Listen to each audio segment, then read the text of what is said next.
Hello, my name is Jeff Hardison. In corporate America today, probably the largest single expense that any business has is its payroll. So I thought that it might be interesting to kind of talk a little bit about how time cards actually get translated and become checks, that process and how that happens. It's actually less complicated than I thought. I had a friend of mine who was a CPA kind of go through the process for me. What usually happens in the beginning is that you have an individual who will fill out a time card, and then that time card has to be taken to be approved by somebody who has the authority to do so, typically the supervisor of whatever corporation or business or unit that we're talking about.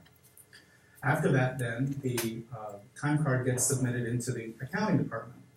Now, what the accounting department does at this point is they take the card and then they pull up what they have on the computer. Typically nowadays they use computers.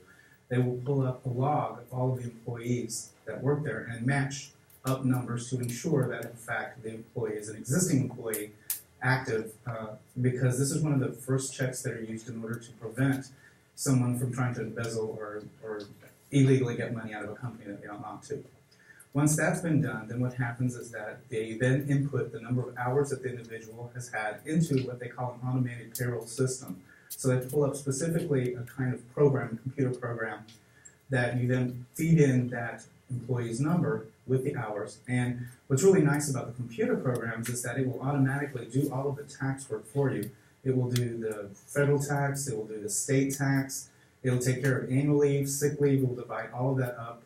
And also if you have situations where perhaps a corporation does different jobs, it will begin to actually compartmentalize which jobs were done by that individual.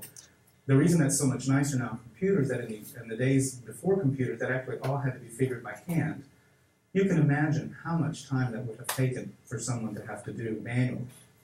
Once that's been done, then you're basically pretty much ready to go and start printing the checks.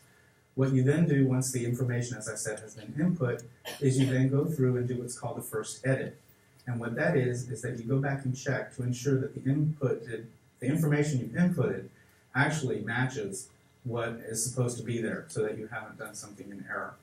Then you go to the printer, if that's where you do it. Some corporations now do not actually print their checks in their own place of business. They'll often have another corporation or other business handle that.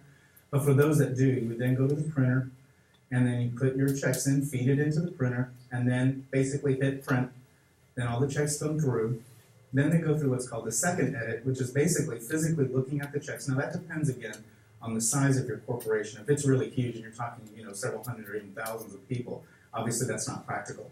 But if it's a smaller corporation or business and you can actually do that, they'll do what's called the second check, which is to ensure that every check that's been printed was in fact the check that needed to be or matches up to what all of the employees have done.